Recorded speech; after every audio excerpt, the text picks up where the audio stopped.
Okay.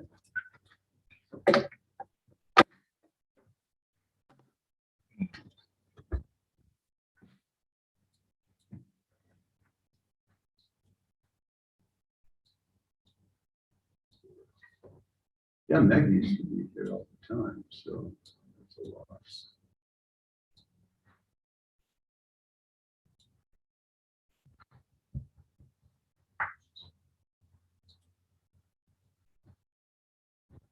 Here we go. There's Julie. We're up to 4. Now we can start. Yeah. Sorry. It's been a long day and it's not over yet.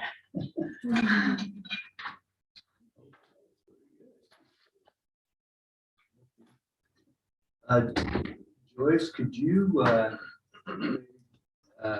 get in touch with Mark Brown and see if he can just get on his cell phone with us? I can call him. I can call. Yeah, I don't have the login information. Okay. Same. Okay, why don't we get started? We really don't need to worry about approving March 24th and March 28th minutes right now because we don't have a quorum, but why don't we look through them? They're in the meeting packet. And that way we can see if there are any changes on those. The March 24th meeting minutes start on page 3 of the packet. Talks about all kinds of wonderful things. John Arrington offered the thought. Supplication, prayer, praise, Thanksgiving reading. Okay. So that was two times ago. That was last 2 time we didn't have that. We didn't have a quorum. Didn't have a quorum last time, yeah. We did. And then it goes, this was where most of the discussion took place that created that March meeting that created the outline for what we're going to deal with this evening. And can I just say, Steph said if you need me, she can get on her phone. Okay. Yeah. Okay.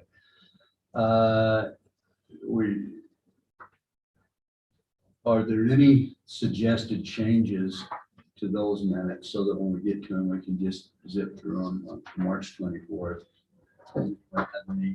Any suggested changes or concerns or alterations or major mistakes or anything? Okay. Then the next set start for the last meeting. They'll start on the April 28th minutes start on page 8.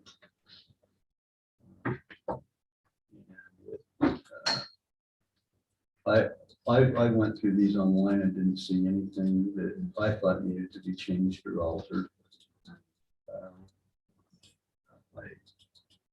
I in particular liked some of the suggestions from Rob, and I think we need to follow up on them in terms of trying to cut down the number of, the zoning categories that we have and create some that are just a little bit more, a little bit more general. But those are outlined. So are there any changes in those particular minutes? If not, A motion that we approve. no, we can't till we get another that's right, person we don't. there. We only have 4, we need to have 5. Do you want me to get Steph on? Yeah, you can't get Mark, let's get Steph. I don't know what happened to Tim. I talked to him, he sounded all been called out in there, so, okay. With those in mind, we'll at least have 4 votes, so 1 more person doesn't need to vote for it. All we need to do if we have a quorum is 4 out of 5, so we can pass it, Just tell her to get on the line and say I'm here and then pass it. Unless anybody here has problems with it. If not, let's move to the next item on the agenda. Future public comments. I don't see anyone from the general public in attendance here. You're going to start this meeting with the invocation of prayer pledge.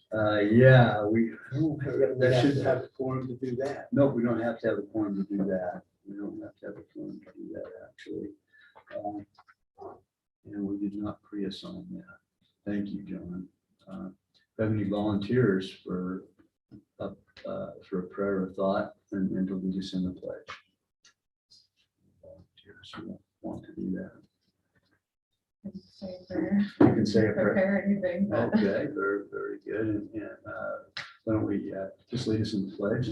Stand up and say, follow me in the pledge. Yep,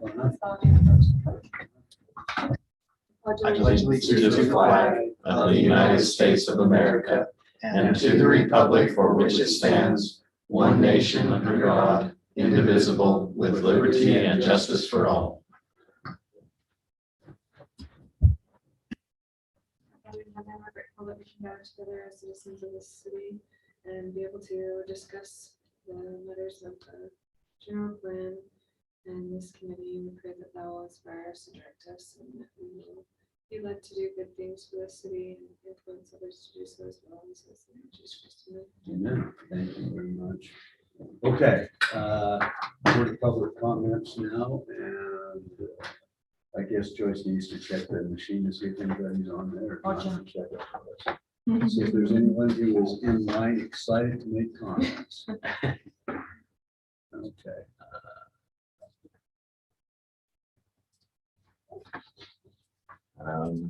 We don't have anyone online.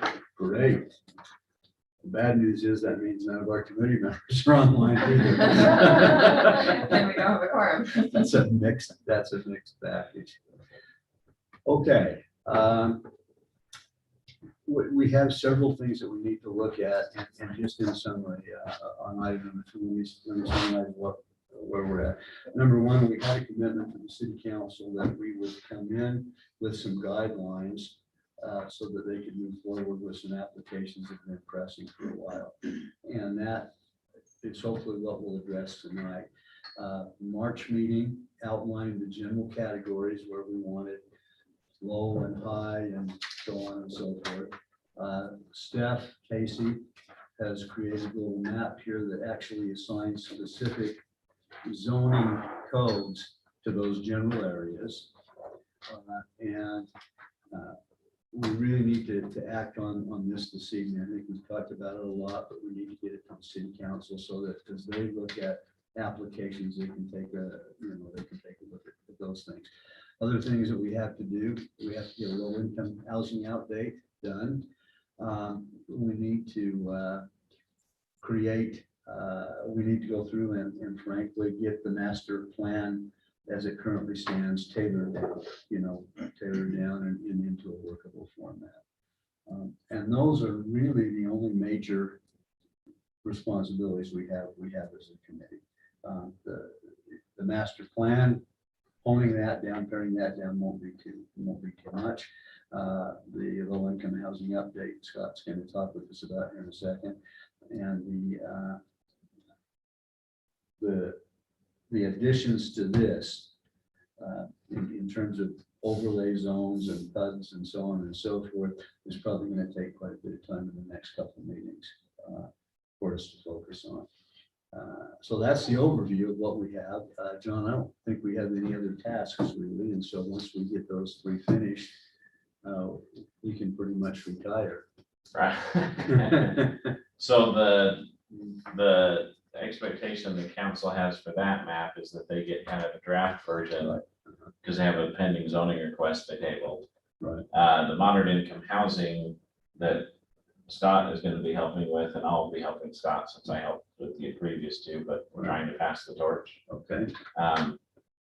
We probably need to have it back to this committee finished by September.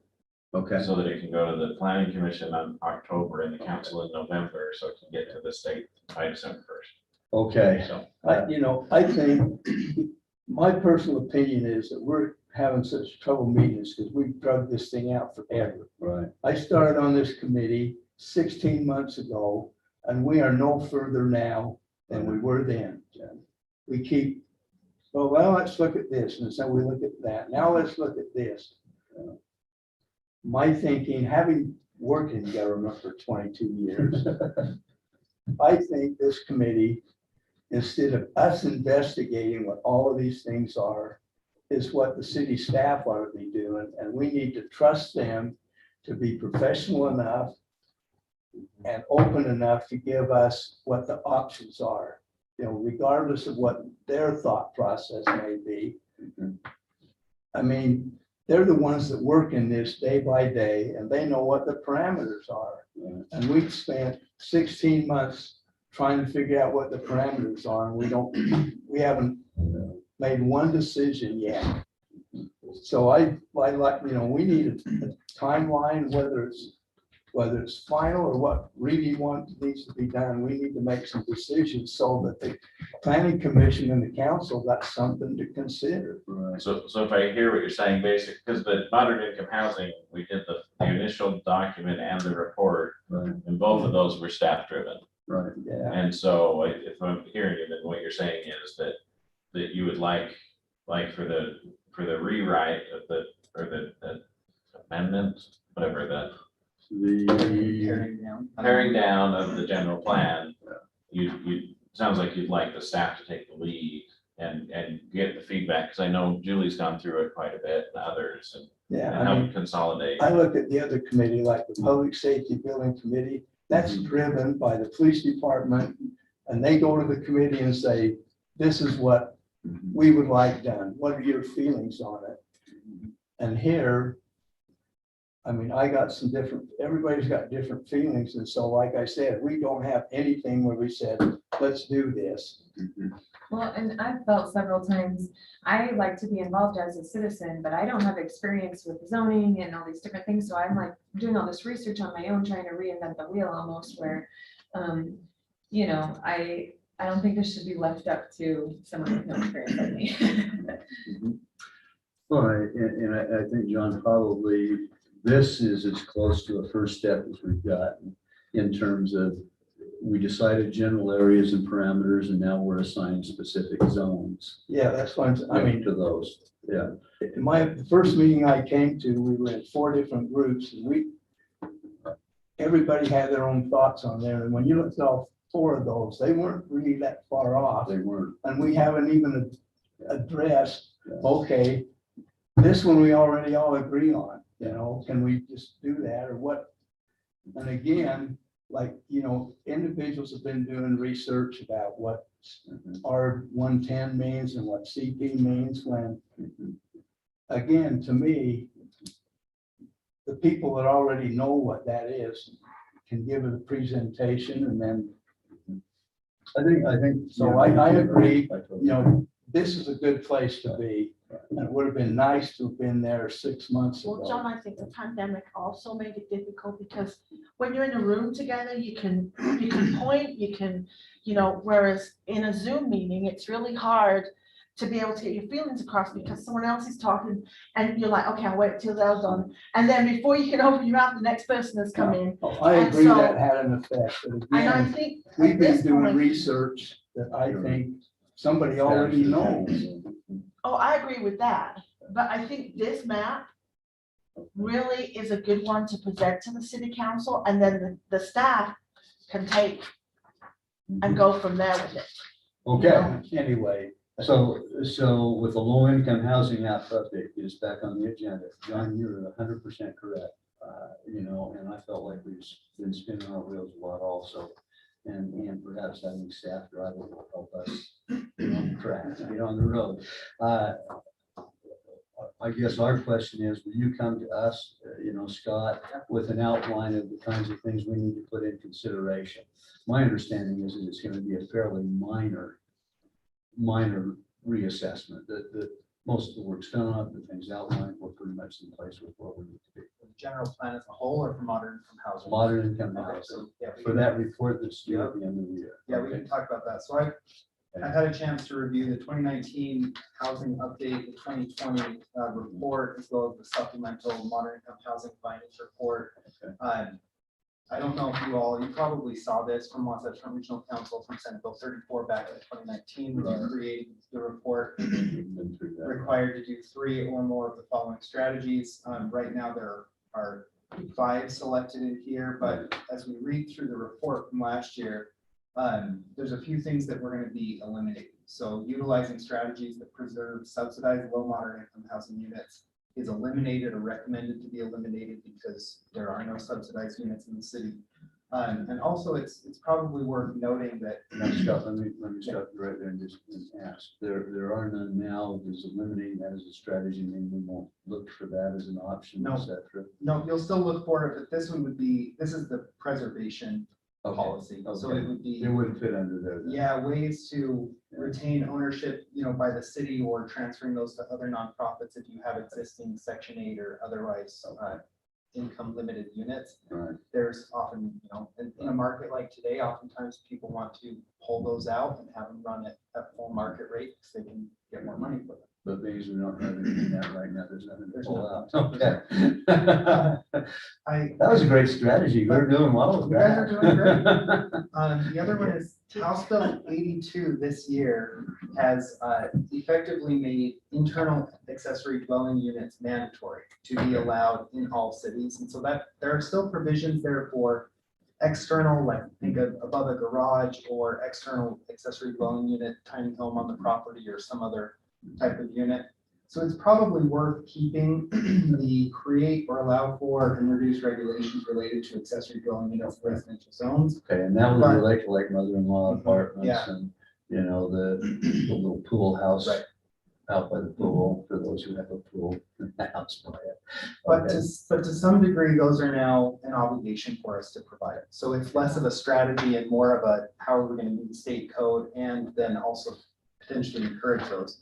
So I think you're right that this is generally kind of an update, but I think it would be worth bringing back to the committee whether or not we revisit any of these menu items, especially in light of some coming off.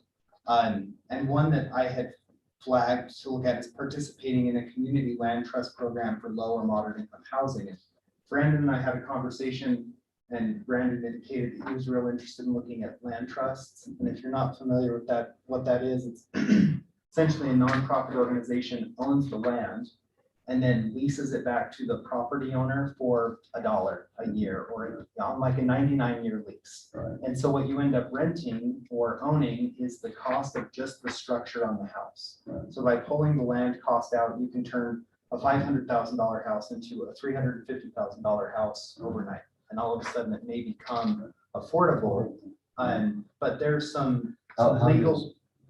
Just a question on that. How does that impact, how is that going to impact fees, so on and so forth, that It wouldn't- strategy? It really wouldn't have any effect on impact fees, and you can do it on existing homes. So you Okay. could purchase an existing home that the impact fee is long since paid for, Okay. and the land trust purchases the land portion of the home, Mhm. and then the buyer purchases just the structure cost. And in reality, what you'd end up with is kind of a property ownership bank of homes of a land trust or whoever that nonprofit was that was created, and then sells the rights to occupy the structure back to somebody. And you can, Brandon was talking, I don't know if you want have anything to add, feel free, but he was talking about their programs to limit how fast that can appreciate. So the person can still leave with equity, but it's not equity so high that it immediately runs it out of affordability. Okay. So it's an idea, and I'll present findings back to you guys and be prepared as we're looking at updating that. The other, Can I ask one question on the land trust? yes, So it is I'm sorry. It's not owned by the city, right? It's owned by a nonprofit. There it is. Nonprofit organization. So how does the city benefit from that? because we provide a stock of low-income housing in the community. So Okay, we could partner in. okay, so you could partner with whichever, like United Way or one Yeah, of those. I don't, Do you you know, have a land trust in mind that is? Provo, recently, or Utah County recently started one. There's one in Salt Lake and I believe in Park City as well. So they've started them within the last, well, I know the Utah County was started in the last couple of years. so the county has started them? Yes, but they can. Allow them, right? Well, no, they started an actual organization. No, see, So it's like, it's a 501c3 and then different, I would guess different cities contribute to it. It's essentially home ownership with training wheels, and what it allows people to do is, it allows people who couldn't otherwise afford a home, get into a home, because they don't have to pay the full land costs. But then what it does is, so they're getting a subsidy, but they're also learning what you could call the skill of home ownership, right? And then when they sell the home, it allows them to, because the reason for that they don't own the land is because it allows the city to, or the 501c3 to control the sell price at the end when they exit and move into full market rate housing. It allows them to control the sell price so that the affordability is preserved for the next buyer. Okay. And does that make sense? So that the next buyer is also buying. So the affordable housing. appreciation may not reflect the market. Right. Okay. Yeah. So the city loses property tax value? No, Not necessarily. The property tax values are usually much lower than the actual sales price for most homes. It takes, they run, I don't know. I'm not. 60%. Yeah. But who gets the equity? Yeah. The seller would get the equity, but they would know going into it, it's a lower, it's gonna be a lower percentage of equity. Because it's gonna be just that increase on the valuation of the structure. But the benefit, like Brandon, I love that homeownership with training wheels, is that because there's a nonprofit who's very interested in that staying a viable mortgage, if they see that the property owner has missed a payment, they'll step in and help address that issue immediately, not let somebody get behind and go into foreclosure. So And what's the benefit for the nonprofit? Yeah. The purpose of the nonprofit is to provide affordable housing. So they would control the applications, deciding who gets in there. They would have all the headache, all the paperwork. Yeah. That wouldn't fall on the city. no, and there was one that was operating in Davis County, because we had some Davis County CDBG, community development block grant funding that went to that organization. So there's a number of creative ways you can fund those land purchases. And like WACOG, or is WACOG our CDBG organization?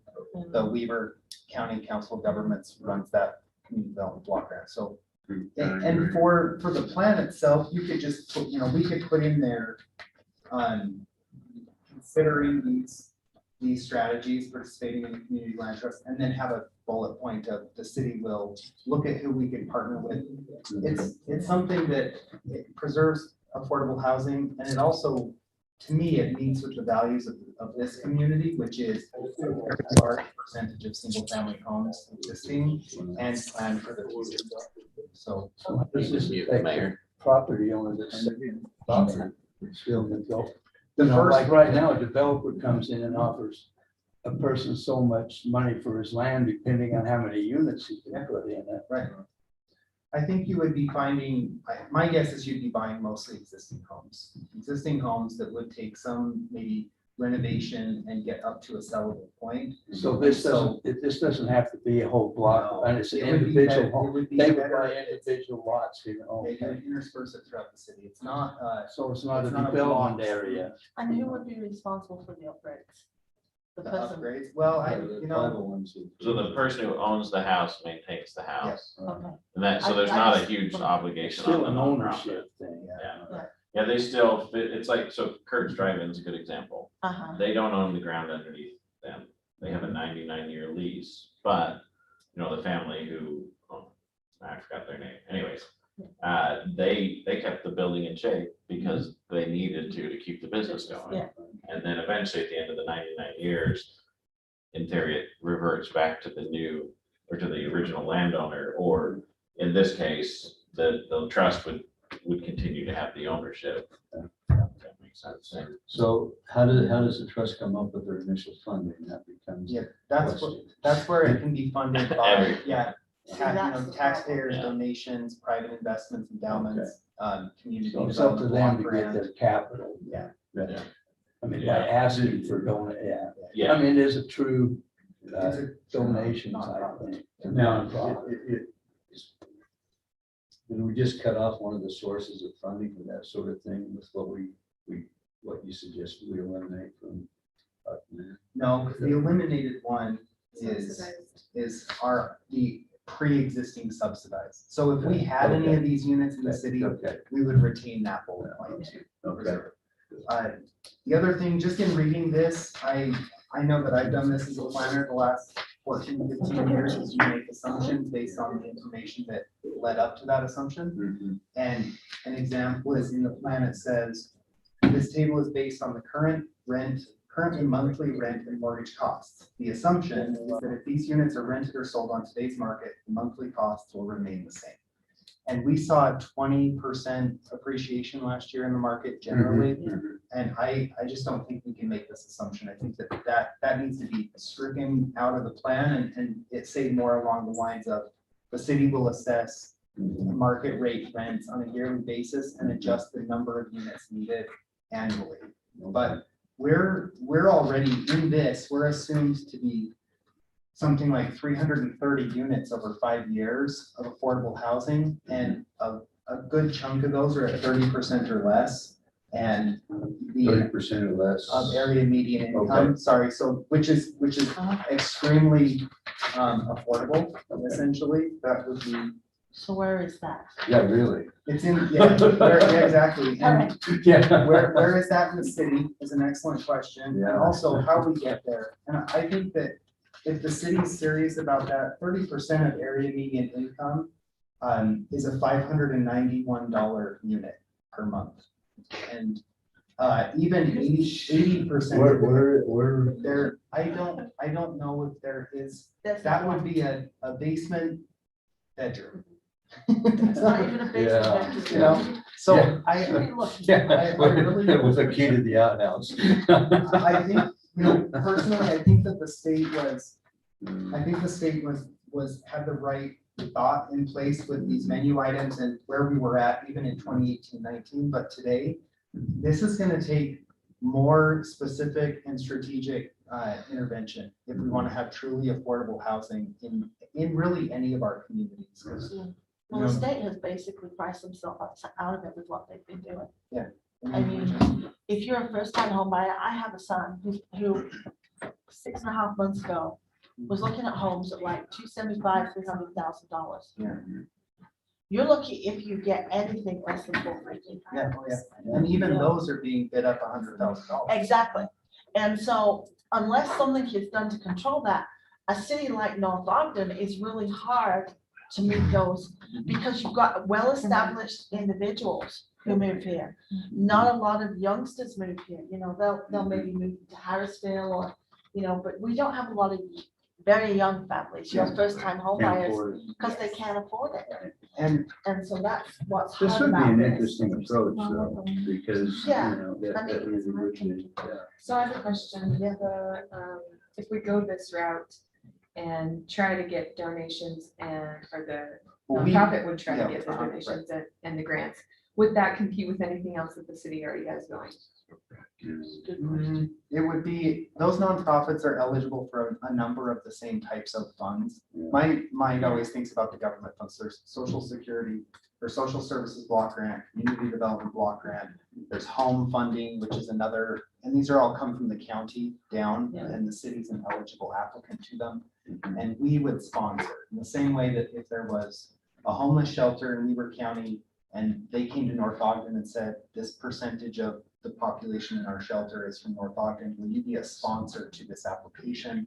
That's how the land trust would be. So we could potentially be competing against them if we were applying for sidewalk, curb cuts, ADA accessibility or other things that are eligible, but generally no. And you know, everybody kind of runs in their own lane. Because generally most of us can be out, but.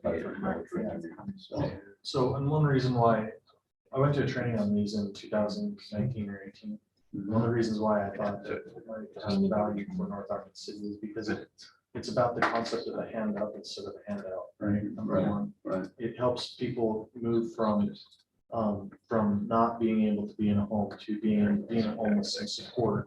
But there's commitment required on their part. They actually have to they do get, it's either a mortgage or similar to a mortgage. And so there's responsibility on their part. And they have to do that. The mortgage rate the failure rate of mortgages, I think, is about 1.5%, whereas in the market, it's like in a non-supported home, it's about 7%. I think is, and so it's actually lower because, like Scott mentioned, the CLT steps in.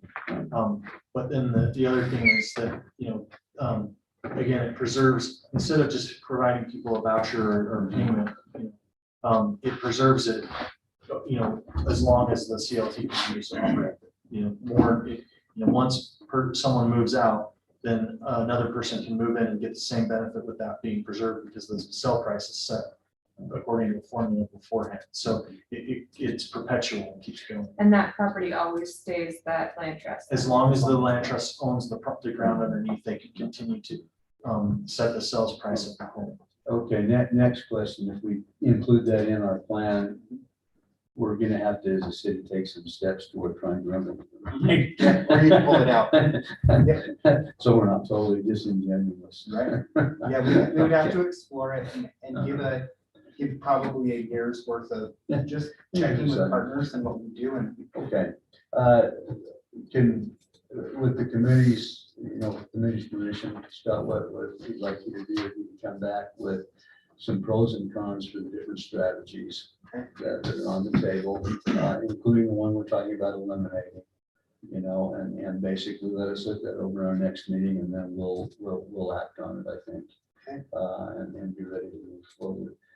But my sense is that this committee will come up with plenty of cons if they don't all show up. Well, and we're already meeting state code, so there's, Yeah, right. we're out the 3 or more following strategies we haven't put in there, so people do Yeah, not take but the issue goes beyond just meeting the state code and requirements. The issue goes to, we're really gonna try to do something about this as a city, and that's what I think I'd like to look at. So we come up with pros and cons, and then as we deal with it as a committee, we may want to kick things on to the city council and the planning commission with recommendations that they actually take some steps in trying to encourage some of these things. Right? Anybody here that has a disagreement with that? No, I'm fine with that. I just have one question is there a trust locally that we could be involved with right now? There's one that was operating in Davis County, and I'll have to look and see if they're still viable. But there's nothing in Weaver County. I'm not sure. But they might, if they bought a house in Weaver County, they could participate. Yeah, so if you could just find out, because the further south we go, they face different issues than we face. Right. So I don't want to be involved with something that works down there but will not work for us. Right. I think it's really important, it's key here that you said this is a year down the road, because right now where the market is so unpredictable, it would be hard to initiate something like this. Ideally. Yeah, it would be. However, there could be some advantages to landowners and property owners actually deeding it over to a 501c3. That's some real advantages to going out and seeking some of those kinds of things. Yeah. So, Well, just anecdotally, if some of the new townhomes that are being built just west of Washington, their base prices are going for about 400. Low. Yeah. it's crazy. It's crazy. I know. That is not low income housing. No, I mean, multifamily housing has not been low income housing for many, many years. And it's just, Yeah, the low income housing is, can you support the house payment for working 3 full-time minimum wage jobs? That's And that's what kind the of where we're at. state's interested in. What it's got down to is people just buy a place, they don't want to have any yard care. Yeah, that's true too. Okay, so we're set with that one. Let's move to the next one. Julie, you'll make a presentation to us about this map, correct? Do you want it projected up? Yeah, that would really help. Okay. Okay. Okay, you have this pretty cool little map here put up.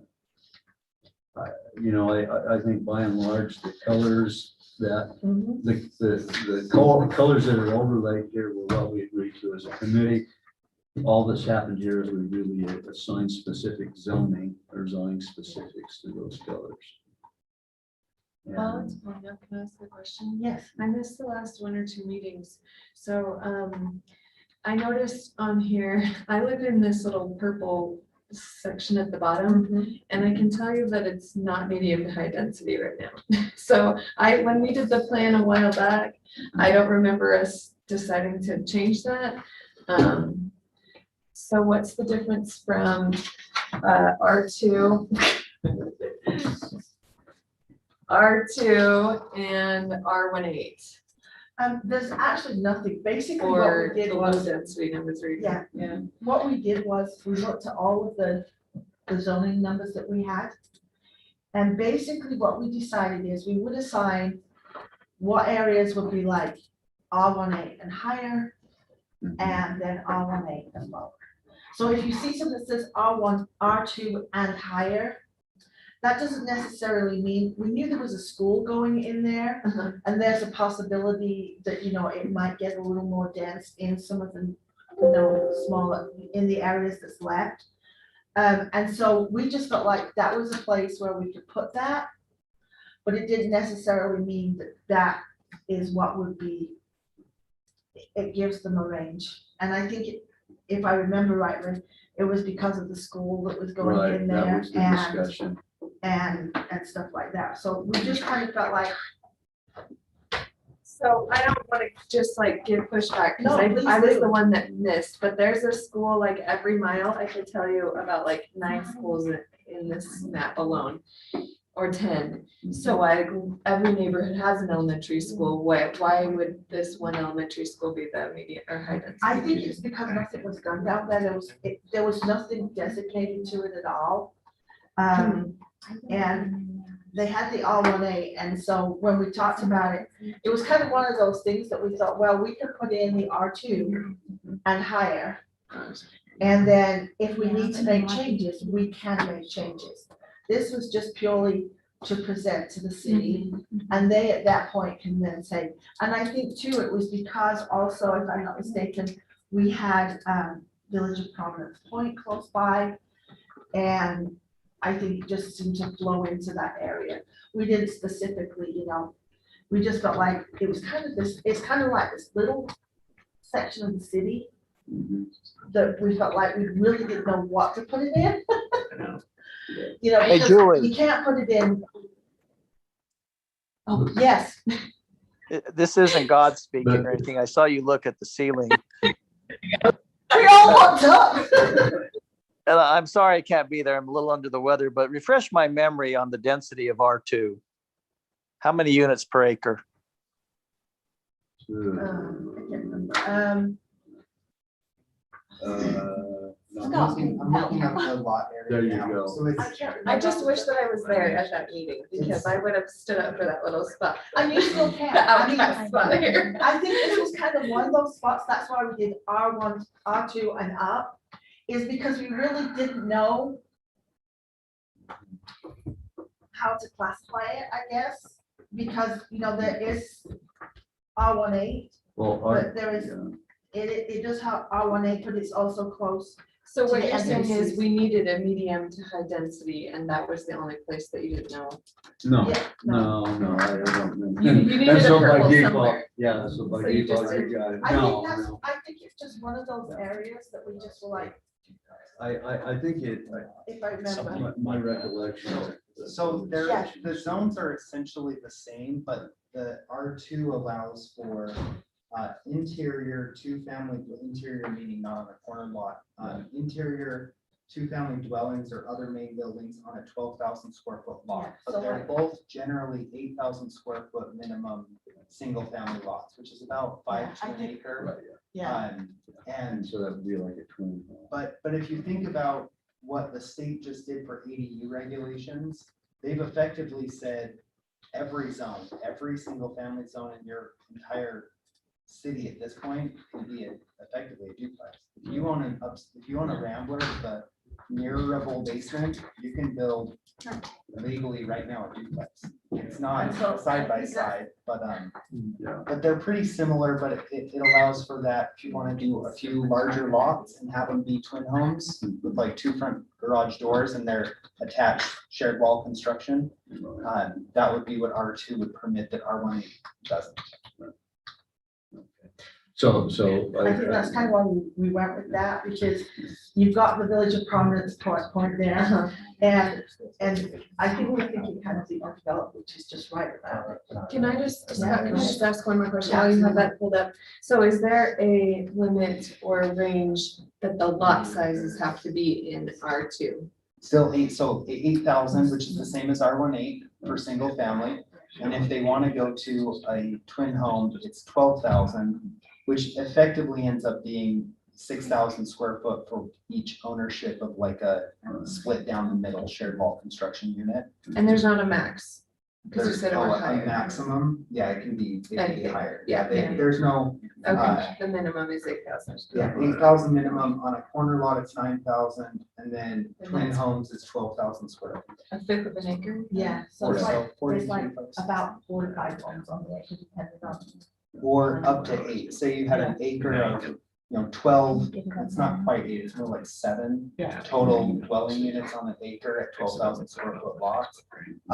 There's also, it looks like just one or two parcels left to develop. Yeah. So that would permit flexibility, or, I mean, I think the fabric of that neighborhood will largely remain the same, but you do have some new So development. you wouldn't run into situations if someone were to try to change No, anything they- to an they- existing home? Yeah, they'd have to have a large enough lot in this zone. They'd have to be existing single family on a 12,000 square foot lot to plow it down and rebuild it as a duplex, and 6 and 6. and they'd be money ahead to just keep their house and add an ADU in the basement or garage in the apartment or something. Okay, gotcha. Does that make you feel somewhat better? I mean, I live on a third of an acre, so I think that imagining 5 houses to 1 acre, where right next door to me, is a little bit hard to imagine, but I can't just speak for myself, like somebody's got, the purple's gotta be somewhere in the city and can't have every citizen here at this meeting, so. Yeah. I would have like put my opinion in at that meeting and said, why can't the purple go somewhere else? But if it's done and it's passed, then I can get over it. Well, and if you think about if you own a third of an acre and you're a property owner in the city and you want to develop your land in the future, you could potentially add another whole unit onto your house. Not that, that's not what everybody wants in their future, but it allows for that as a possibility. for Right, somebody. that's what concerns me is because if everybody in my neighborhood starts to do that, then, I don't live in the neighborhood I do anymore, right? We did a windshield survey. I asked Brandon to look into this, and Ty and Brandon looked, but there's fewer than 10% of total homes and of certainly new construction of homes that are happening even up on the hill with full basements, like full, Yeah. usable spaces in existing new homes. And it's so expensive to retrofit homes. I think that it's a much lower impact to Yeah. the city than, the state legislature saying, no, now you must allow these. It's still so expensive. And so basically what we did was we took the map and we said, okay, this is, this area right here. So as you can see, the yellow areas, this is up on the hill and then down off of that, Mountain Road down in that area where Barker Park is and stuff like that. And so in there, we only allowed the lower, I always want to say higher density, the lower density in those homes. To keep it, so we're not putting 10 homes on 1 acre or 5 homes on 1 acre, especially with that HP zone that we have in there. And pretty much that's the way it was set up on the original map. And then if you look at the white medium density area, that is the most developed part of North Ogden. That's this area right here. And then also the bottom end of the city. But there's still quite a bit of development that can go on down in there. And so we just put that area and then basically what exists all the way around here. They're already built. There's very little places left to build in these white areas. They are pretty much developed out and stuff. And then we went to the red area, and the red area is where we put the high density. And there is a lot of high density through that area. So we just felt like we just keep it that way. The orange area is of course commercial, and as you can see, that just is all the way down Washington, which is what has been in place. The only question I had, and I wanted to get, It expanded out a little bit on both sides of Washington, what the Yeah, options the only question I had is right where, I think it's, where is it? Yeah, it's right there where 7-Eleven is. are. Right, You notice we've got that in the blue area, which is mixed use, high density. right, But there's a school there in that area already and North Ogden Park. Right. So those will not right, be available. And there are actually homes in there. 7-Eleven is established there, and then of course the little strip mall that is just east of it. And I talked to Steph about that, because she actually hadn't put Lee's and mhm, the dentist ones when she first originally sent the map in the Right. commercial zone. And I said, if we're presenting this to the city, we need to make sure we have our commercial zones marked, because it was marked actually in the low, I believe in the, what did she put it in? I think she put it in the low density.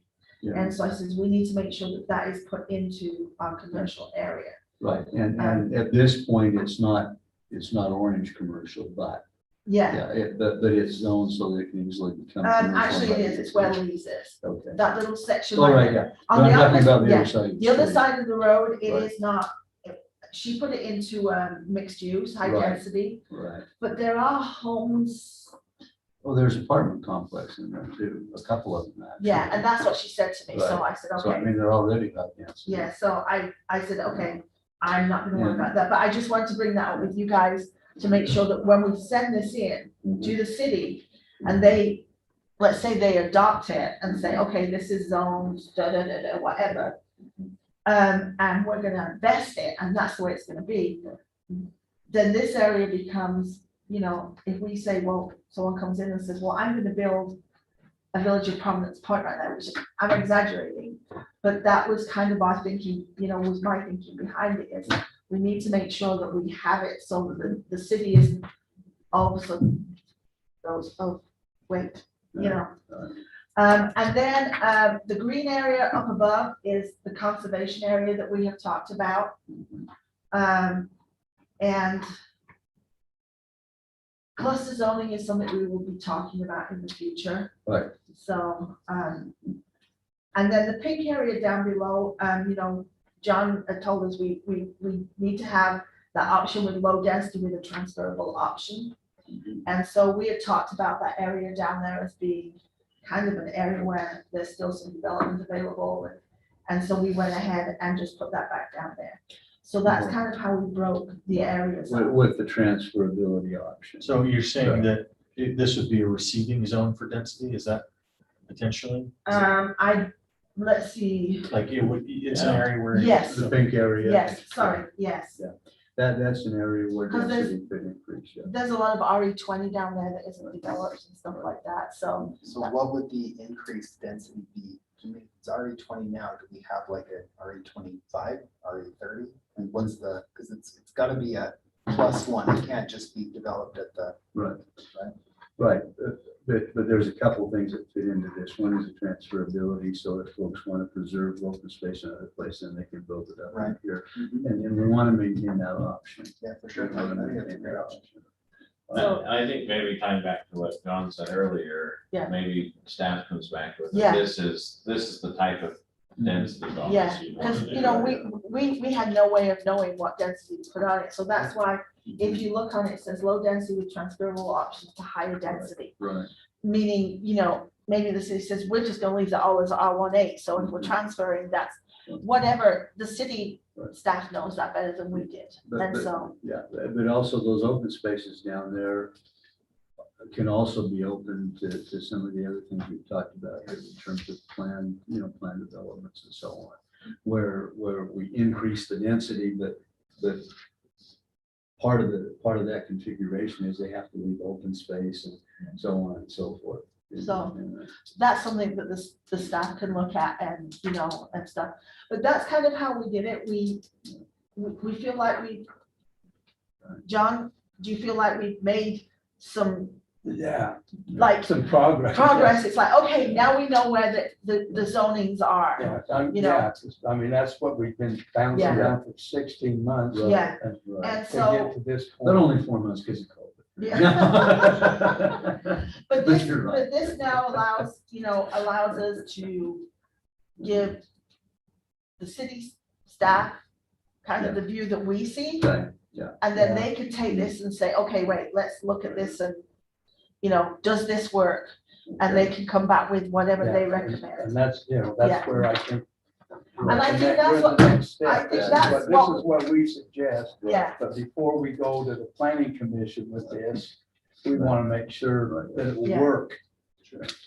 Okay, So that's. do we that's- have any other questions about this particular? So, yeah, I have a question. Have you lined this map up with the bordering cities to see how that looks? Like, are we putting our mixed use high density blue right up against a field or a Harrisville's? Do you know what I'm saying? Are we lining up well with other cities? In some cases, we're lining up with open space and he knows what to do. Yeah, So I can maybe help, Yeah. as you're looking at the blue. yeah, Next to the northernmost blue is the golf course. Right. So and that's it's, being developed. and it's open, I mean, so there's not an issue there. Next to the so I'm skipping past the ranch. commercial Yeah, the old ranch. down to the MPCPD. The bigger parcel just to the west of it is high density. There's apartment units there. Right. The one further down is probably gonna come in as a higher density, single family. And then down on the very south end of that, where your house is, Christina, you can see that. The lots are there, Yeah, I know that. and then to the north, the Van Loman is a higher density project has been approved, and they're starting construction on that. So that is, that is an actual presentation of what their zoning shows, Yeah, those lot sizes. So- Yeah, So we're bumping into equivalent. Really. Yeah. We're bumping into equivalent. I think we actually talked about that, but none of us really knew. Well, we I do know I- know on some of them. Yeah, and I think I went out to Google just at home and as I looked at that, because that was. one of Okay. them, so. So there's 3 or 4 portions on here that say Weaver County, so that's just gonna be up to the council when they ask for annexation on what they allow in there. And we can only assume that they'll go with what's around us. What's around it. Okay. That would, of course, be the recommendation. To keep a little synergy. So once Okay. it's finalized then and been voted on by this? No, No, that's the that's why- purpose of tonight's That's meeting. the purpose of tonight. Yeah. It is to get this because we promised the city council we would have some progress on this by this meeting. Yeah, and buy some, and then they. can- Now, this does not mean that we can't tweak it a little bit, which kind of brings us to, and what I'd like to do in terms of running the meeting is I'd like to go through all these things. And then we'll get people online for a vote. At the same time, we'll go through and just vote on anything, boom, boom, boom, boom, boom. Because if, sorry, I thought I had that muted. Can I ask one question on this? And maybe Yes. you guys have already talked about it or it's been presented, suggested, but any level of desire for small scale walkable neighborhood commercial, stuff that fits into the fabric of residential life, but keeps somebody from having to go. When we put multi-use, that's kind of one of the things we're looking at, in the multi-use would be that. But I'm thinking like on the hill or Fruitland or Mountain Road or something. I mean, is there possibility? There's some really good small scale versions of that in similar types of communities. I mean, Fruit Heights has like some Mountain Road little ice cream shop stuff. Which kind of moves to this, to the next item on the agenda, which I think, and what I'd like to do is add this as an addendum to the map that just gives, that basically tries to encourage the planning commission and city council to think outside the box a little bit, okay? And basically, you've got cluster developments that could be considered within any of those areas. You also have zone overlays that can be considered. And those can be used, and I'd like to send this to the city council also, in ways that preserve the sense of openness. So we have lots of folks together, but there's openness around it, kind of like the Lakeview Heights was originally developed. Preserve the open flow of water where possible. Okay, that is a neat element of the community that I hate to see stuck into pipes that go underground, because it adds so much to the nature of it, and particularly the artesian springs and wells that we have, which for years have been a part of the community. Physically and by design, housing units tied into nearby municipal park, civic, and commercial establishments.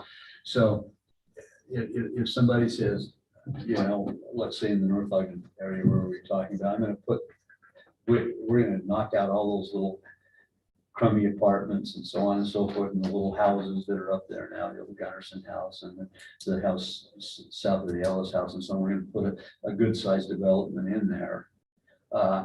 That would be okay, but they would have to tie into the park, to the trail system and so on and so forth if they were to do that. So part of any planned unit development would have to have those kind of tie-ins considered, to increase density.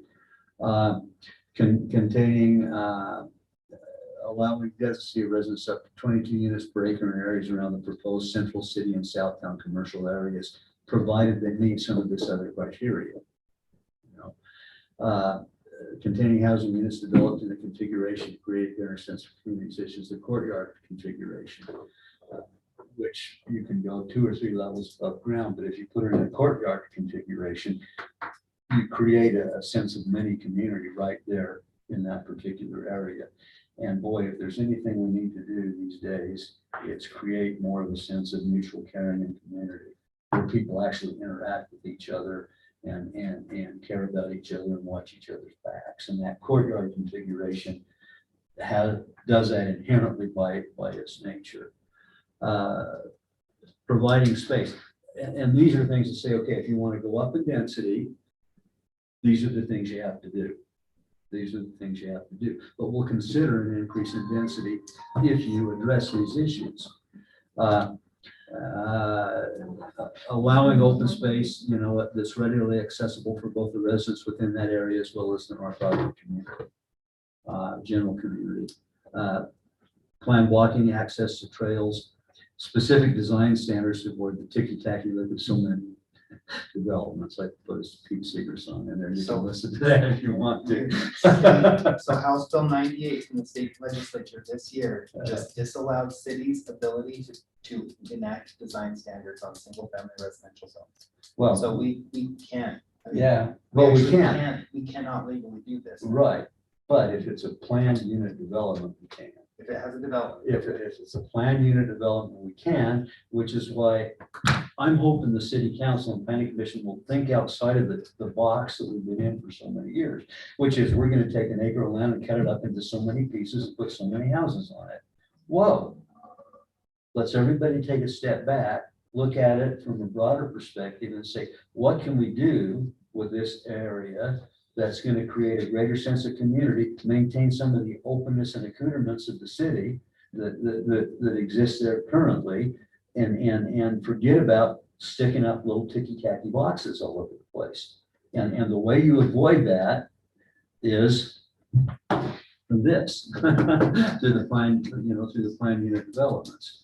And low-cost housing provisions can also be considered in these developments, particularly adjacent to commercial areas. Once again, the thinking being that low-cost housing, a lot of those folks in low-cost housing, if we place them where they're near parks, where they're near stores, where they're near this, that, and the other, then it cuts down the commute and really decreases the cost of living for them in other kinds of ways. And this is not anything other than a set of things to accompany this proposal that basically says to the planning commission and the city council, whoa, back off and forget about looking at the world in little ticky-tacky boxes and how many of them are going to stick together in an acre, and look at it more from more of a meta perspective considering these kinds of things, you know.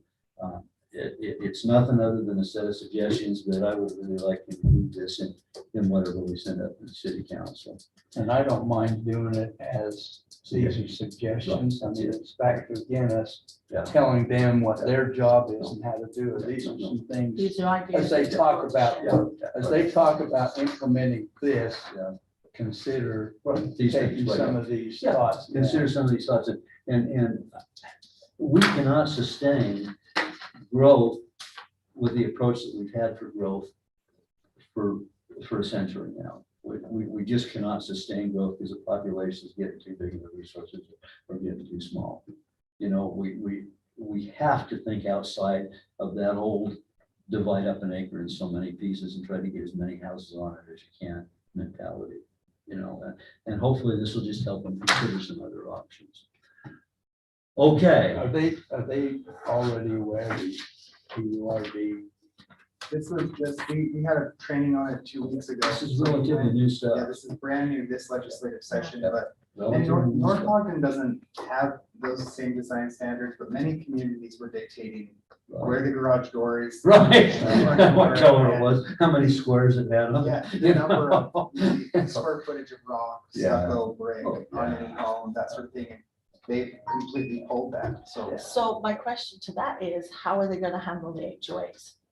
Because So if they, I mean, people still can develop that way, and if someone buys into an HOA, that's They buy an into agreement that. they made Okay. with an HOA, so Right. they can. Okay, But the city itself can. Yeah, For the city but we itself, can't okay. dictate. because I was like, wait, that sounds like an HOA to me, Yeah. and how is this gonna affect those? Because that's what they do, is they dictate, you know? Well, and part of it, I mean, West Valley City is a good example of one that used those strict design standards. And it was Uh-huh. because you were getting developers in South Jordan building the nicer homes and then turning around and putting the same product in West Valley, but at a much, much cheaper rate and saying, well, you're West Valley. And so what they did is they enacted design standards that said, no, you're gonna build houses, if you're gonna build them in our community, you're gonna build them to this standard. And they started getting better product. And once they get better product, the values come up and they can proceed to get better and better. That's not a problem for, North Ogden is a Yeah. highly desirable community. The homes that will go in North Ogden will continue to be Right. beautiful, high value Yeah. homes. And hopefully they'll be developed in a way where we can still maintain some of the natural beauty of the community that attracts people.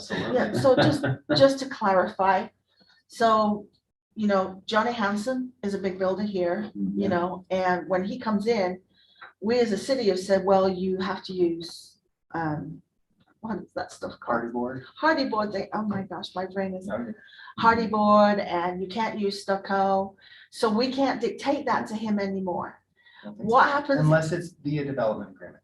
If he's willing to Right. sign a development agreement, Okay, and then there's a Right. that's what I negotiation, need to. you're gonna use hardy board, but we're gonna maybe give you an extra unit, or we're gonna, it's a Right. this for that trade through a development agreement, then sure, but they have to agree to it. There's no base standard. But the anymore. beauty of that is, if they don't agree to it, they don't build, Exactly. right? Right. Okay, so if Johnny Hanson, I'm using him because, he's the biggest builder, one of the bigger developers. He puts a lot of signs up. Yeah, Okay. everywhere. And he comes in and he says, okay, I'm gonna build this development. Let's just take the one like on 2600 up above 1050, it's a new one. Mhm. He's done a good job in there, I'm not complaining, but if this would have been in place when he started that, and he said, you know what, no, I don't want to do this, then could the city have told him you can't build? Only if it was part of the development. You, John. Yeah, just, So, I just want to make sure that, so with that one, like if we had these rules that said, hey, like, for example, you can do an R110 zone, but if you do hardy board and things, you can do it as an R18. Mhm. So if okay, you elevate, then we couldn't tell him no if he was meeting the code. But if he came in and said, I want to do the R18 here and I don't want to follow the standards, then we could say you can't. Right. So that's what we're talking about, this Okay. PUD escalation or development agreement. He could come in and say, well, why don't you let me do half of it R110, and the other half R18? Okay. And the development agreement would say, yes, but Mhm. these are the standards you have to Questions do. though, when it was put into place, what was it, HB 98? Well, John, I ahead. think that's important too, why we have to be careful with how we zone things, because once it's zoned, without a proper negotiation, we kind of lose what we can and can't do. And I would just add one thing to Grant's comments where he said he hopes we can maintain the beauty of our city. I would say we must maintain the beauty of our city. That's what North Ogden's all about. So we need to figure a way to do that. Just my 2 bits worth, Grant. I just want, I'm gonna go back and read HB 98. And I actually followed it. Well, and. So read the you one know, that just passed Yeah. last week. it- Oh, wait, That's the one that Also, got vetoed and then repassed. that's what I thought, because when you said HB 98, I was like, wait, I followed that and that was vetoed. Yeah. So, So they brought it back. Also, the Utah League of Cities and Towns has a really good legislative wrap-up document, if you'd like to read it. To And I could send you. the Would link you to that. mind sending that to all the committee members? We'd like to. Get it for us. Okay, I think at this point, we're on solid ground in this, and then adding some kind of paradigm Yeah. shifting concepts for people to consider, you Yeah. know, as they move forward. Are we, or I was just saying, just remember, like with any of this, the discussion will be passed on. Yes. So like, you know, Christine, I know you have some concerns about this area. So any of that we will pass on. Yeah. So that the groups are looking at it. they know. So the They staff- can They understand know the some history. concerns Yeah. and can deal So they with. aren't like, oh, everyone's on the same page. Are you looking for a unanimous vote? Well, I'd like to get a unanimous vote on these things. Because I'm not sure I'm ready for that. No, we're not looking. for Well, you now. I am. So unanimous is fun, but if it's a majority of Yeah. the Yeah. forum who's here, so Yeah. the 6 Well, people. well, and, you know, and the bottom line of voting for this is recognizing that what you're putting in place is still kind of jello. Okay? You Well, know, what it's you're not saying though concrete. is that I'd have to take it on to the next committee who's gonna vote on this, and I'd have to argue with them. The so- real key is gonna be in the implementation of this. But no, so here's the thing, Yeah. this is the way I feel about it. If you wanna If change you it. know, it doesn't require a change. Yeah. If there's a vote and you still vote no, you're entitled to that vote. Yeah.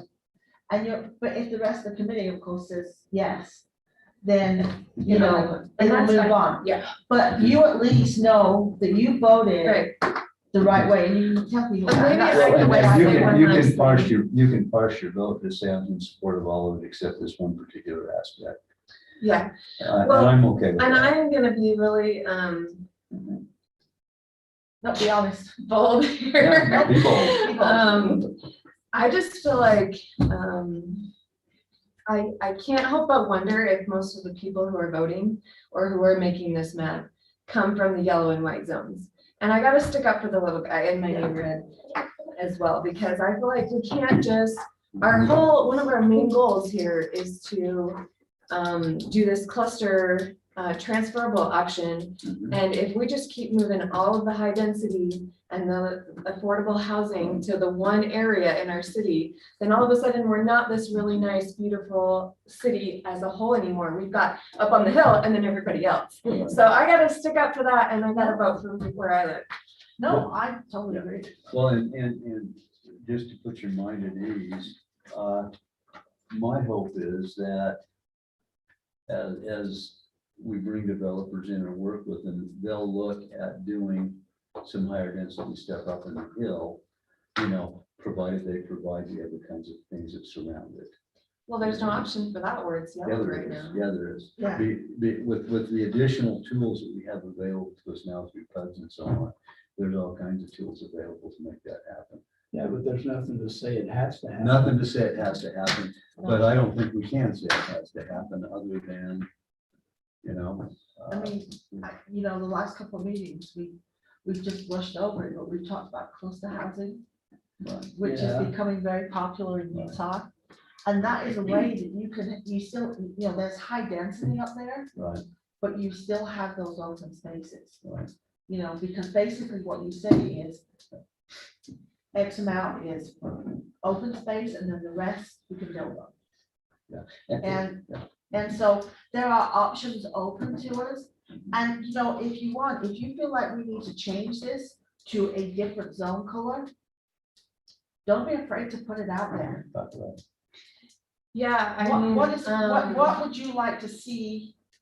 but what where, color? so I don't know if you've driven through that, but it's neighborhoods with, a quarter acre or more in every lot in this whole purple section. And then the pink right next to it is the Village at Prominence Point, which is just now being developed and starting and continuing. And so that is not going to be transferable if it's brand new in my mind. So that concerns me. And I haven't driven past some of this other pink down at the bottom, not all of it. I run through there a lot, but I just hope that we don't bulk a whole bunch of high density in our city all in the same spot. I would hope that we, what I had imagined when I first joined this committee is that we've got commercial, the orange all through our main streets, and that we line our high density along the edges of that.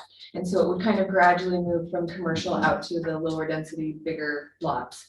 And I would just say my vote is to just, arrange it so that the colors are more balanced. And obviously, there's a lot of neighborhood already established in the white and the yellow. And so we don't want to go throwing a Costco way up there or something, but like where the purple is the same style of neighborhood. And so that's why I'm like, I wish I was here, because how come, I know we're like the corner there, but Now, so if you'd like to see it change. I mean, I'd love to see the medium high density and the high density all along the commercial areas. So I guess the blue and the pink and the orange. See, I think we have that though, where you've got the commercial, I mean, as we look along the high areas, maybe from Lonely, you drive down. Yeah. They I guess so. They are there, including mixed use options. So they kind of are there. Yeah. Your little corner out there, if you'd like to make that pink, I have no problem with that. Well, the pink is almost worse, right? Oh, well, no. Low density with transferable option to higher density. Yeah.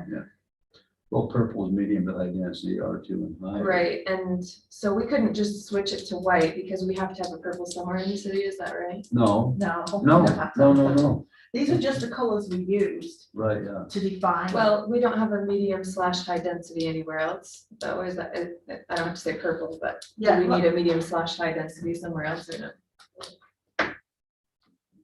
And I don't want to be like that one No. person that's like, wait, hold on, my area is special. I don't want that. I wish there was Oh, no, someone else. I'm glad you brought this up, I mean, maybe, it's just really hard. We try to, and maybe we just turn this into the yellow at this point.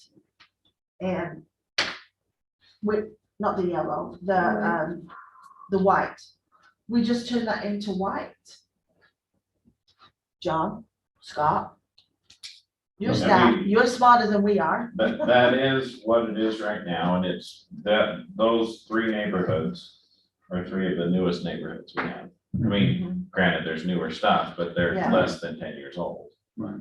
And so that it'll be 90 years before those would transition to anything else in the standard. Right, So if you went white, I mean, right. it seems like a So what's the downside then, I guess? I don't want you guys to just, sure, you can have what you want. Like, what's the other side of it? If we change this to white, then we have less options to go high density in the city. I mean, you're right, that the city has borne a lot of the brunt of new multifamily on the south end and especially west of Washington, but I think you've got one or two probably neighborhoods or streets left to develop in that, right there at the bottom and circling in. It's the white area that's not developed. Is it not? Is So this which that's area? purple left to be developed? The purple doesn't have anything left to be developed. It's the white that's owned by Weaver County, Oh, so it would be that's the not developed yet. And we have, that would be annexation area Right, that connects the two spots in the city. So there's, let me just show if I can. So right here, there's a big piece that's a school, Right, and this road comes and basically connects to here, and it's fully, it's done. approved. right. We've redone and extended that subdivision like 30 times. Not really. And that little I white mean, piece so is you're, to the right of it. Yeah, and then This square here is not even owned by Harrisville. It's owned by the county. it's, yeah. We don't have it any has say been on annexed. yeah. So having that as R2, But that's in Harrisville, right? It's not, it's Weaver County. So it depends on which way. Whoever owns it buys it, right? yeah, it's like you said, if it's 10 years old, it's so new that it's at very low risk of any turnover and change. Particularly because So- a big slice of it's already going to a school. Yeah, so it probably makes more sense to make that the white or, something Yeah. similar to what it is underlying. And then if you want a transitional zone, you could pick up like east of the pink. If there's any of those neighborhoods that are transitioning, or you've got East three of what now? Weaver, yeah, Of the three pink. Weaver County Down at areas the like bottom. here, Yeah. you've got three annexable potential Yeah. Weaver County areas. Right. Are any of those transition neighborhoods? Or even you've got some RE20 spots within the white areas, Right. just east of Old Town, like, are Right. any of those areas that make sense for, if you eliminated an old apartment complex and you were to put in new townhomes or new, something that is, fits into the neighborhood, yeah. I mean, some of those Boston or cluster cottage housing, those can be a huge, like a very large number of units per acre, that seemingly, but in reality, when you see them and you walk into them and you feel how it feels, they're not overly dense or, they're easy to absorb that kind of thing. So what happens if we take Well, the area that you're talking about, make that white? Because it fits in with that. And then this part, let me show it on here. Did you say that's already basically developed? though? Yeah, this Well, is And the, it's This is wants to developed at make the white white. level. At the But we white could level, make this that one little area piece down part in of the our corner. pink. We could bring our pink up. well, I don't think we need to move the pink. So. No, this would stay, Right. and we would just add this in and remove this as to a white. Well, I don't think we need to balance. So can I make a, We don't need to add anything, and we can just change that. so for the purpose of the meeting tonight, Yeah. the one thing the council's waiting for isn't in the area that we're focusing on. Okay, And so maybe it would be, hey, you know what, we still want to talk about the south part of Okay. the city. But we're feeling comfortable north of 2,600 or Right. north of 2,100. Okay. Because that, I think, helps the council. It's not the final map, No. which Okay. they, Yeah. they weren't looking for the final, they were looking No. for where you at. yeah, And I think it answers the question they need, and it allows, because with Scott and Brandon, being involved and Stephanie not here, I think maybe they can meet and, put a group and meet with Stephanie or, yeah. and change some colors around it based on this discussion. Well, I remember we had quite a bit of discussion about that particular piece. Yeah, we did, we We just, did. do we leave it in white, do we go? Yeah. Well, I would Yeah, just but like, what- I don't need John to extend this. If we want to wait, that's fine. But my vote would just be to turn the purple white and then this little pink right next to it touching the purple. I would say that shouldn't be pink because it's Prominence Point. I would say that should be the purple or the blue. I think it's supposed to be, she had some real hard times with the colors and the way they came out. I think that is actually supposed to be, Mixed use, probably it's blue. yeah. Okay, let's do So- this. Okay. Or. Okay, let's have a motion on the floor to adopt this as is With with, change. Further with discussion with about. further discussion about The- this lower left corner. Or even just the south end. Well, not- I so move. So yeah, it would be, yeah, what is the street law? That was Mark. Did you hear him? So Okay, which yes. street are I'll move on the motion. We've got them on So some. below. And are you? West of Washington. Yeah. I did, but, okay. Okay, Mark, thank you. Your motion is to approve the map as is, with the exception of below the cannery and west of Washington, where there's still some additional discussion. Is that correct? That's the motion that's on the floor right now. Do we have any discussion on the motion? All in favor of the motion? Okay, everybody's okay for that. So we have Julie, Mark, John, Grant, you know, and. I'm sorry, yeah, we go. I shouldn't discount you just because you disagree. Well, no, No, that's fine. Oh, but you're okay with that approach? yeah. Okay, great, super. Okay, that motion is soon passed.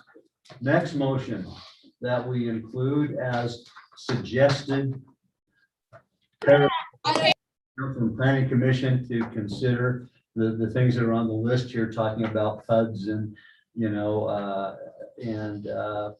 plan unit developments, zoning overlay, et cetera, you know. Any So discussion? basically on that? talking points. Talking points, Yeah. talking points for additional decisions down the road, yeah. Yeah. To try to break them out of the little ticky-tacky boxes they're done. Okay. Any discussion on that motion? Well, all on board with that? Okay, all in favor? Mark, you there?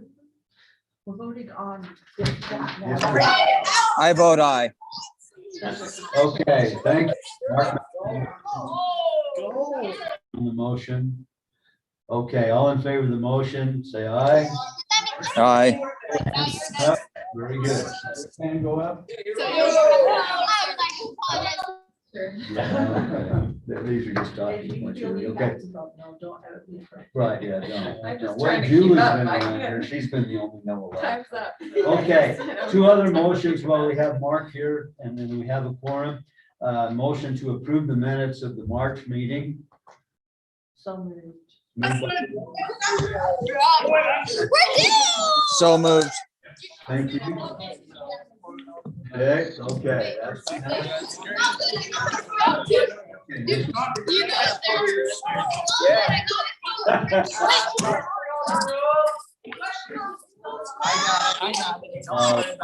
Whatever.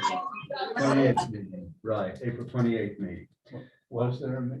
Yes, I thought you didn't have a quorum. we didn't have a quorum, we had a We meeting. still have to meet. We didn't make any decisions. This just records the discussion. Okay, any discussion on that motion? Well, I think we put this to bed before the meeting started. Okay, all in favor of this motion, say aye. Aye. Okay. Here we go, Blair. Moderate income is just direction, it's not a motion Correct. to go forward. Okay, thank you, Mark. You can go back to your business. Appreciate your opinion. Sorry, gentlemen. Sorry, everyone else. Thanks for coming in. Yeah. It's still been fighting over this. Fighting over it for a long time. Okay, very good. Okay, we're down to the bottom of the agenda here. Let me talk for a second about some additional committee assignments. What I'd like the committee to do at this point, and this is just a suggestion, as well as the staff members, let's take a look at some of the unique features that we have in this community. Waterways, trails, wooded areas, et cetera. And see if we want to come back with some specific suggestions for overlay zoning or guidelines for development within those areas that go beyond just the zoning.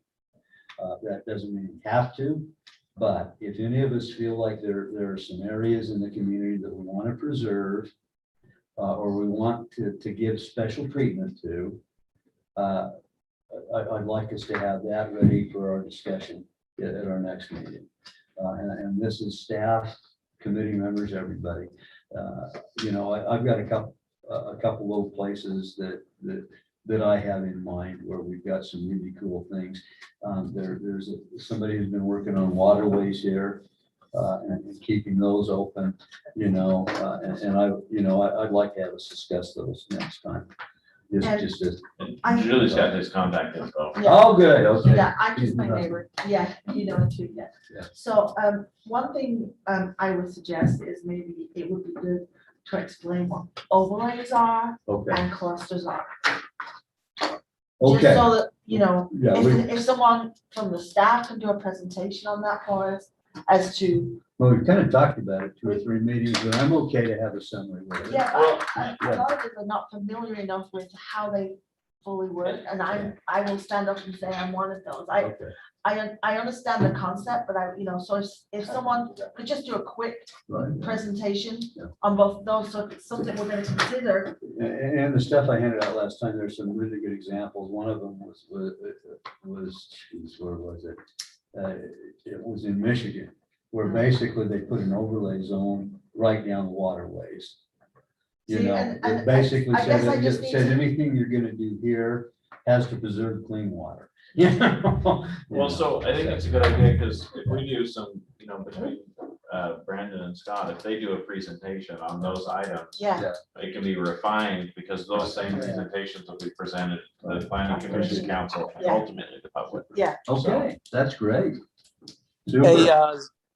Grant, Yes, I really like that idea. I was wondering if this committee could first maybe identify what they think the unique items are in our city that keep it beautiful.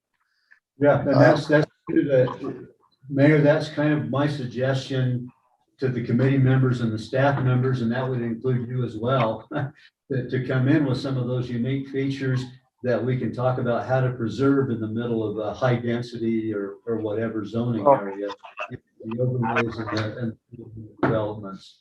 We know that there's, we know that there's one that's been brought to our attention. That's the restoration and retention of Coldwater Creek. Absolutely. And, Absolutely. we've talked about that. So, yeah, I think, identifying those is good, but I was just wondering what the definition is of what keeps, what's unique and what keeps North Ogden beautiful. Right, yeah. Okay, I think that's a great suggestion, Mayor, and we look forward. By to the your way, I input don't know, as am I well as- official member of this committee, John? John, Mayor's a member. isn't he? Yes, you are. Yes, you are. You have to name mayor. So this is one of the committees you are a member of. I guess I can look at the camera. Yeah, right. We all do. Okay. Yes. I was just wondering if Christina recorded my vote on those previous motions. Well, your vote was yes, wasn't it? Of course. Yeah, so we'll Did we record if it was a record it? yes. No. I think we're set. And I think Christina's concerns are well founded, and let's hash through that, because it needs to be good. Okay, do we have any further business, any other public comment, any comment from staff or public? Just one, Grant. Yes. Thanks to all for their willingness to serve on the committee and what you do for the city. I don't want to let the opportunity pass without thanking all of you, and I appreciate the different opinions that are discussed, and I think it helps us arrive at better decisions. So thanks for all your committee's work. Thank you for the chance. Okay, we'll entertain a motion to adjourn. So moved. Moved by Julie, second. Any objection to adjournment? Okay, passes. Everybody voted for it. We'll leave. We'll vote with our feet. Thank you very much. So are the two councilmen on here members of the committee that need to vote? Correct. We will. I suggest Yeah. the one that's not coming is